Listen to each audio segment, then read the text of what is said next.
안녕하세요. 네, 안녕하세요. 오늘 보내주신 자료들을 좀 보니까요. 지금 계속 심화되고 있는 미국하고 중국의 무역 갈등. 이게 중국 경제에 미치는 영향이 상당한 것 같습니다. 특히 그 디플레이션 우려라던가 소비 심리 위축 문제, 여기에 좀 초점을 맞춰서 자세히 들여다봐야 할 것 같아요. 네, 맞습니다. 이게 단순히 양국 간의 문제를 넘어서서요. 세계 경제 전반에도 영향을 줄 수 있는 사안이라 좀 면밀히 볼 필요가 있죠. 그렇죠.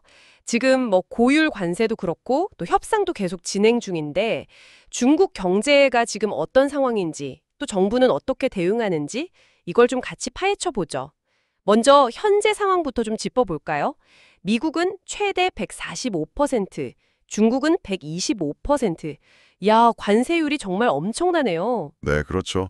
이러니 양국 교역량이 크게 줄어들 수밖에 없고요. 지금 스웨스에서 첫 공식 무역 협상이 시작됐다고는 하는데 글쎄요, 관세율을 절반으로 낮춘다고 해도 이게 예전 수준으로 돌아가긴 어렵다는 전망이 많더라고요. 네, 그 점이 중요합니다. 특히 블룸버그 이코노믹스 분석을 보면요. 만약에 트럼프 전 대통령 시절 관세 정책이 다시 시행된다. 이러면 중국 GDP 성장률이 최대 3%까지도 깎일 수 있다는 거예요. 3%나요? 네, 작년에 중국 성장 동력의 거의 3분의 1 이게 수출이었다는 걸 생각하면 이건 정말 심각한 타격이 될 수 있는 거죠. 실제 지표들을 보면 이게 더 와닿는 것 같아요. 소비자 물가 CPI는 4월까지 석 달 연속 하락했고 네, 계속 마이너스죠. 특히 공장 출고가 PPI는 4월에 전년 대비 2.7%나 떨어졌더라고요. 이게 6개월 만에 최대 낙폭이라고 하던데요. 맞습니다. 제조업 PMI 지수도 49.0으로 떨어졌고요. 50 미만이면 위축 국면이니까 16개월 만에 가장 빠르게 위축되고 있다는 신호죠. 그러니까 이게 단순한 경기 하강이 아니라 뭔가 좀 더 깊은 문제로 가는 건 아닌가 이런 우려가 나올 수밖에 없겠네요. 그렇죠. 이게 단기적인 변동성을 넘어서 혹시 구조적인 문제로 굳어지는 건 아닌지, 특히 그 내수 부진이랑 맞물리면서 디플레이션 압력이 점점 커지고 있다는 게 문제입니다. 공장 출고가가 계속 마이너스라는 건 결국 기업들이 가격을 못 올린다는 얘기고 그럼 투자나 고용에도 안 좋겠죠. 당연히 부정적인 영향을 줄 수밖에 없습니다. 경제가 이렇게 불안하니까 사람들 지갑도 당연히 다치는 것 같고요. 자료에 나온 상하이의 자스민 잔 씨 사례가 좀 인상 깊었어요.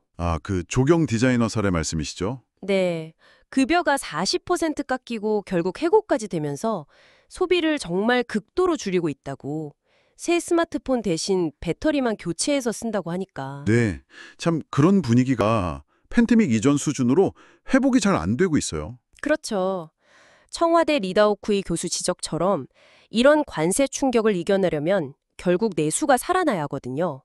GDP에서 소비 비중을 현재 한 49% 정도에서 51% 수준까지는 끌어올려야 한다. 이런 이야기가 나오는 거고요. 소비 비중을 더 늘려야 한다. 네. 또 다른 사례로 나온 26세 간호사 왕지통 씨 같은 경우도 아예 지출을 줄이고 뭐랄까 금 같은 안전자산 투자를 생각한다잖아요.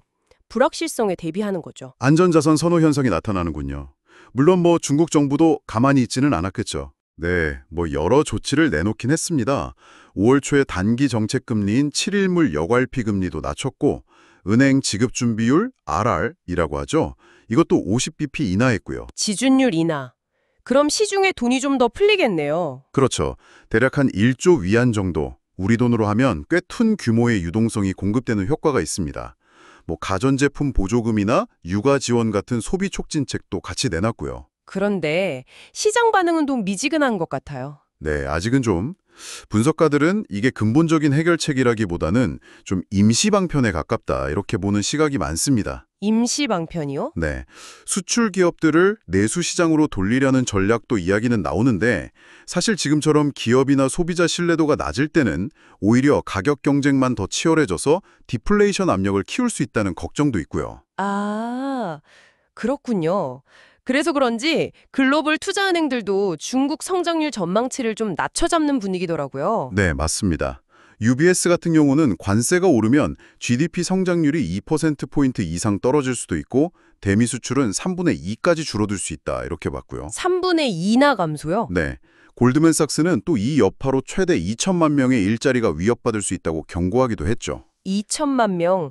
숫자가 정말 어마어마하네요. 결국 단기적으로는 지금 스위스에서 열리고 있는 미중 무역 협상, 그 결과가 중요할 텐데요. 그렇죠. 다만 뭐 협상에서 좀 진절이 있다고 해도 관세가 예전 수준으로 완전히 돌아가기는 어렵지 않겠냐 이런 전망이 많습니다. 그럼 결국 더 강력한 정책이 필요하다는 거군요. 네, 디플레이션 압력을 해소하고 내수를 살리려면 지금보다 더 적극적인 재정 정책이 필요하다 이런 목소리가 점점 커지고 있습니다. 이런 중국 상황이 사실 우리 한국 경제에도 시사하는 바가 클 것 같은데요. 아, 그럼요. 당연히 그렇죠.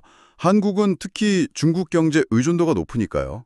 중국 내수 부진이 길어지면 우리 수출에 바로 타격이 올 수 있고요. 네, 수출 직격탄이죠. 그리고 또 하나는 이 고율 관세 때문에 글로벌 공급망이 재편되는 움직임이 빨라질 수 있다는 겁니다. 여기에 우리가 어떻게 대응하느냐, 이게 중요하죠. 공급망 재편. 네, 그래서 지금이야말로 정말 면밀하게 분석하고 선제적으로 대비해야 하는 시점이라고 봅니다. 네, 오늘은 이렇게 미중 무역 갈등이라는 큰 흐름 속에서 중국 경제가 직면한 여러 과제들을 깊이 있게 살펴봤습니다.